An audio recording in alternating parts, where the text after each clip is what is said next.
Last time we read pages 1 and 2 of Book 1 of Plato's Republic.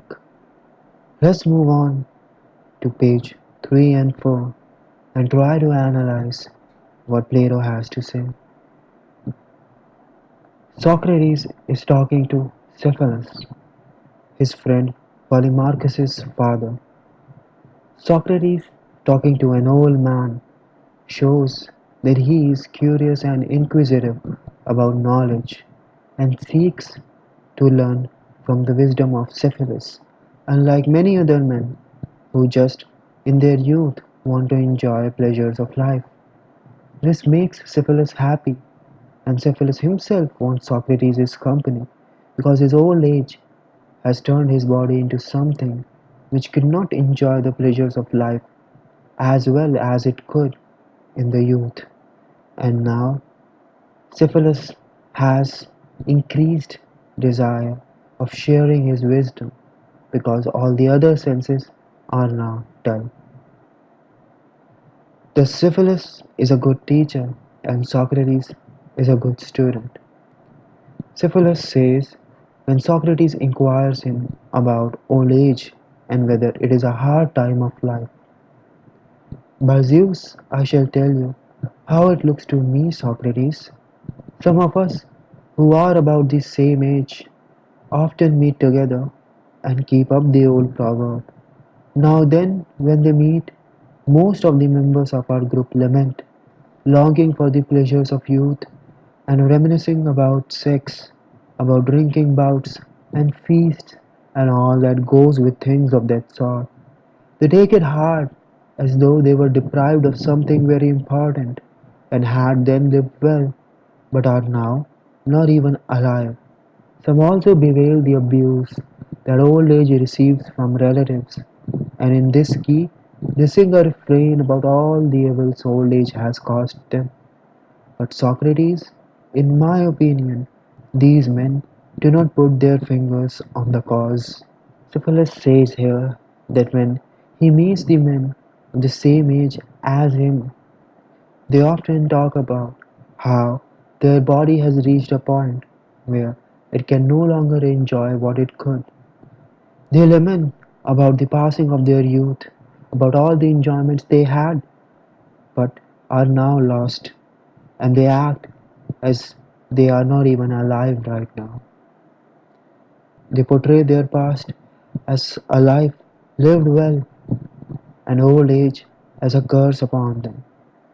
For some, old age is worse in another respect. As an old man becomes a burden to many, he receives not the kindness and compassion from his relatives, and because of him desiring the support of these relatives, he is dependent on them. Unlike youth, the old man is neither free nor he can enjoy his life. However, Cephalus says that these men, in his opinion, do not know the true cause of their misery, and that is not the old age. He says, for if this were the cause, I too would have suffered these same things, in so far as they depend on old age, and so would everyone else who has come to this point in life. Here Cephalus is stressing essentialism. If old age is the cause of misery, it must cause that misery to everyone who is of that age. No one should survive because it would be an essential feature of the growing age. However, that is, in mind of Cephalus, clearly not the case. Therefore, there must be some another cause which these men are confusing with old age. So what that cause is? Cephalus here quotes Sophocles. I was once present when the poet Sophocles was asked by someone, Sophocles, how are you in sex? Can you still have intercourse with a woman? Silence, man, he said.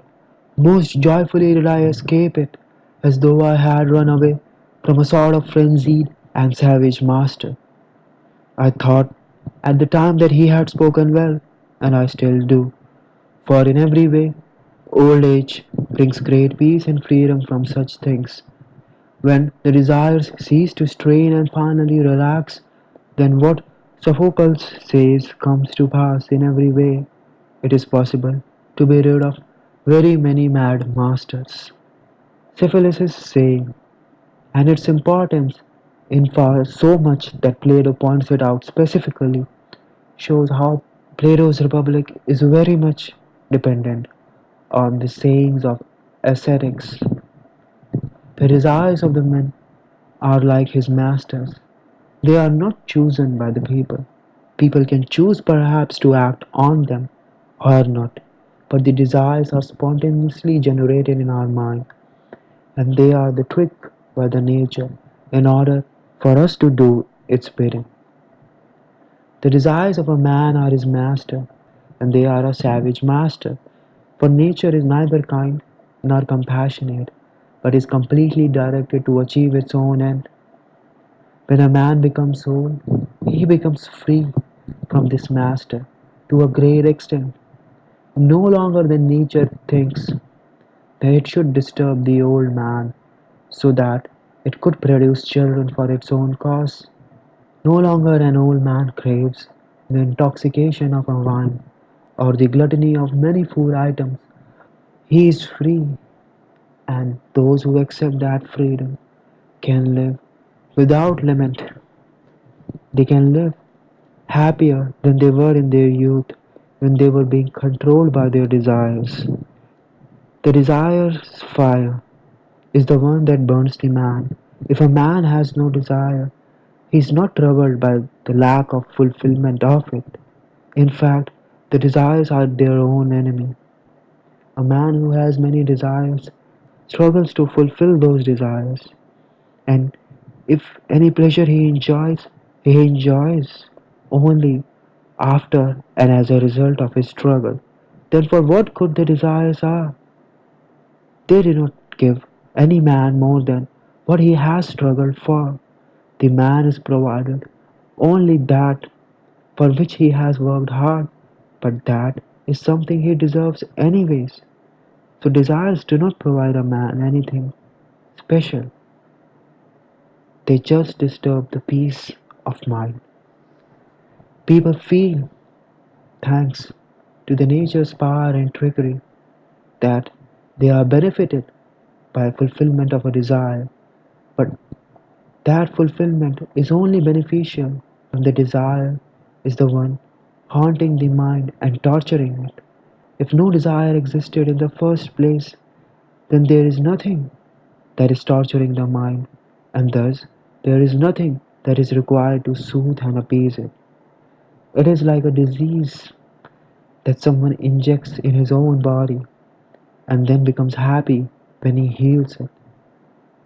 If there was a way in which the desires of the man were fulfilled by their own extent, without the man doing anything, perhaps having many desires would be a good thing, because those desires did not require men to give up his time and his sweat and many a times his blood to fulfill those desires.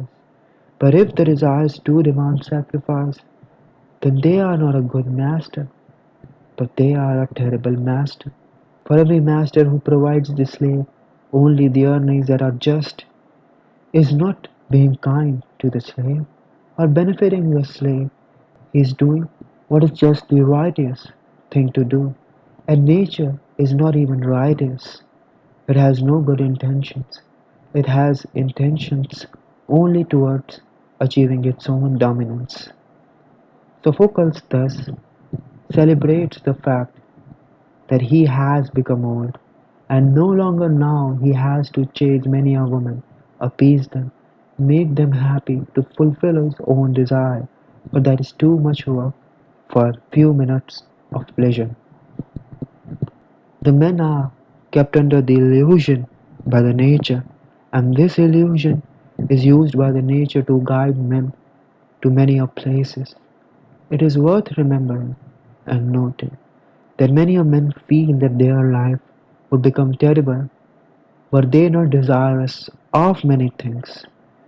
But interestingly, there are many things that even a normal man does not desire, And he is not angry about fulfilling those desires because he never desired them in the first place.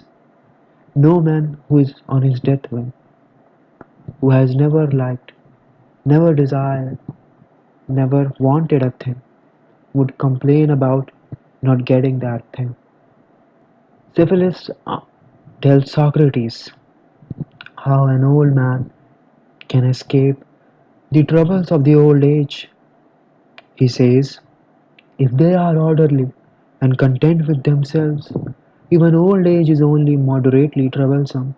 If they are not, then both old age, Socrates, and youth alike turn out to be hard for that sort. Socrates understands the gravity of what Cephalus has to say, and he understands that what Cephalus is saying is indeed strange but sensible. However, he is not completely convinced. He asks Cephalus, Cephalus, when you say these things, I suppose that many do not accept them from you, but believe rather it is not due to character that you bear old age so easily, but due to possessing great substance. They say that for the rich there are many consolations. Socrates here is trying to harmonize materialism with spiritualism. He is pressing Cephalus to answer a question: is the material wealth and material desire not at all important? How it could be like that? For all men are searching for fulfillment of material desires, and they want wealth so that they can live easy lives. It would be bizarre to suggest that all of these men are wrong, and only spiritualism is something that is true of reality. For materialism appears to be true too. Syphilis is a wise man. He is not dogmatic about his spiritualism, and he indeed harmonizes the two. What you say is true, Syphilis says. They do not accept them, and they do have something there, but not, however, quite as much as they think. Rather, the saying of Themistocles holds good. Now, what Cephalus gives is the most important statement in Book 1 of Plato's Republic. When, when a Seriphian abused Themistocles, saying that he was illustrious, not thanks to himself, but thanks to the city, Themistocles answered that if he himself had been a Seriphian, he would not have made a name, nor would that a man have made one, had he been an Athenian. This is the most important statement of Book 1. Themistocles was a great Athenian general who saved Athens on many occasions and made the city great thanks to his hard work, his intelligence, and his knowledge of military tactics. However, a Seriphian abused him and raised a point that Themistocles only has name because he protected the city of Athens, which is partly true. There have been many generals, but they have not become famous because the cities that they defended, the kingdoms that they strived and fought for, were not as important. They may had knowledge, they might have been greater than Themistocles, but never gained recognition. For fame is dependent upon material circumstances and attachment with the things that are already famous. Themistocles does not deny it because he is not filled with ego. He does not count his strength more than it is, and he is aware of his luck in being associated with the nation of Athens. However, Themistocles says if he himself had been a Seraphian, it is indeed true he would not have made a name. By this part of the statement, Themistocles, in a certain sense, disses the Seriphian, showing him that his own city is unworthy to be compared to Athens, and thus the Seriphian themselves are not a lot who are as good as the citizens of Athens who have strived to make Athens great. Therefore, if Themistocles was associated with the city of the Seraphian, he indeed would not have made a name, because the fame goes to the people generally when they already have a name attached to someone or something famous. But Themistocles makes another point. That man, that Seraphian, would not have that name, that great fame, even if he was Athenian. And that is also true. Not every man in Athens is famous, though the city of Athens itself is famous. And again he disses the Seraphian, but saying to him that he does not compare to the integrity and the virtue of Themistocles, because if indeed he was comparable, then if he was living in Athens and was on the same position as Themistocles, he would also have been famous. All of this denotes a keen sense of essentialism. If there is something that is the reason behind the fame of Themistocles, then that thing, if was sufficient to give fame to Themistocles, would be sufficient to give fame to all men. But it is not. So there is contribution of Themistocles indeed, but there is also contribution of city of Athens. Cephalus argues by using this point that the same argument also holds good for those who are not wealthy and bear old age with difficulty. Indeed, wealth makes life easier. It is true, like the city of Athens can give fame to any worthy citizen who lives in the city, but that citizen must also be worthy. Not every citizen of the nation of Athens, not every citizen of the city of Athens is famous, and thus not every man who is wealthy bears old age with ease. The decent men would not bear old age with poverty very easily, nor would be the ones who are not decent, for they would never be content with themselves, even if they are wealthy. And this is the point that Cephalus raises. The men who are not worthy, just like even living in Athens, they would not be able to make names for themselves. They would not be happy in old age, even with a lot of wealth. So, this was indeed a mix of spirituality and material importance of many a goods, because both are required to live a life of ease. And indeed, while it would be difficult for a man who is poor to live his old age, it would be far more difficult for that very same man if he was not virtuous. Socrates understands that. However, he wants to know whether Cephalus is coming from the right perspective.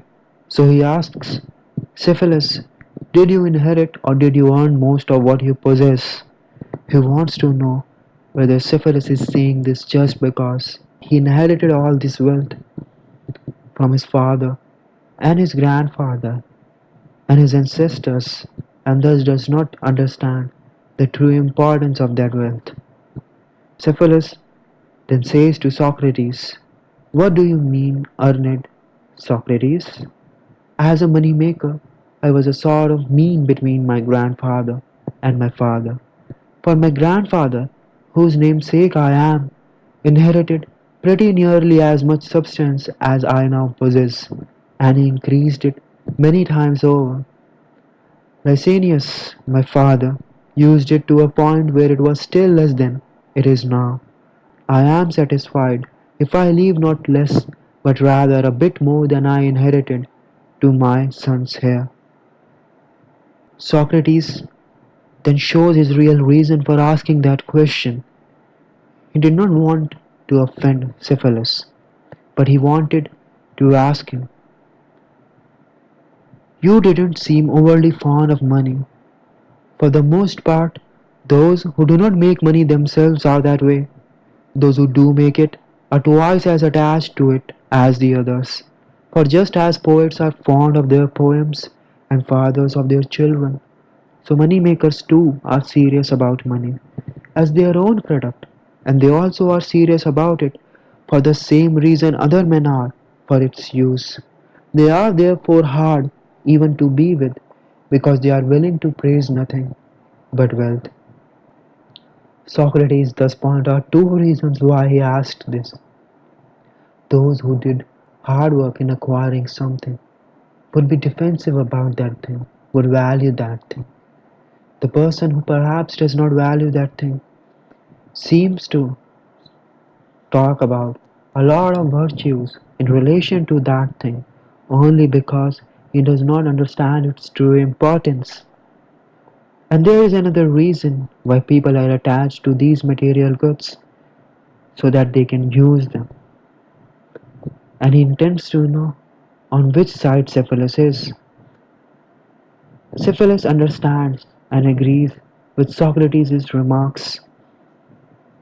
Cephalus understands and agrees with Socrates' remarks, and the conversation goes on.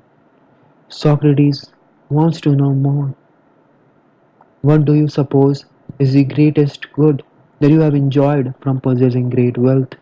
Asks Socrates. Socrates here wants to know more. He wants to know whether there is even something that Cephalus enjoyed from this wealth, and he straight up wants to jump to the greatest good because he himself does not have high expectations, as Cephalus does not give him reason to believe so. Cephalus answers as perhaps Socrates expected. Cephalus says that when a man comes near to the realization that he will be making an end, fear and care enter him for things to which he gave no thought before. The tales told about what is in Hades, that the one who has done unjust deeds here must pay the penalty there, at which he laughed up to then, now make his soul twist and turn, because he fears they might be true. Whether it is due to the debility of old age, or whether he discerns something more of the things in that place because he is already nearer to them, as it were, he is at any rate now full of suspicion and terror, and he recounts up his accounts and considers whether he has done anything unjust to anyone. Now, the man who finds many unjust deeds in his life often even wakes from his sleep in a fright as children do, and lives in anticipation of evil. To the man who is conscious in himself of no unjust deed, sweet and good hope is ever beside him, in nurse of his old age. Cephalus here points to an important concept. As a man nears his death, he realizes that all of the wealth he accumulated, he will not be able to use it. Then, if he committed an unjust act in acquiring it, it was of no use, for he neither could enjoy that wealth nor he would be able to carry a good moral name as he goes to Hades. Cephalus does not say whether this thought is rational or not. However, whether it is rational or not, it indeed does have a pragmatic effect. The people who have done bad deeds are conscious of their deeds and feel guilty of them, and they are terrified of there being in future a life where their deeds would be counted and accounted for.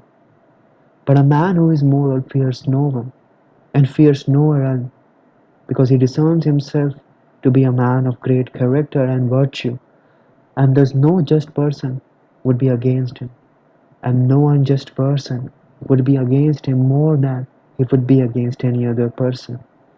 A man of great moral character and virtue is thus not terrified, but a man who is of weaker character is terrified of there being a day of judgment. And thus ends the fourth page of Book 1 of Plato's Republic.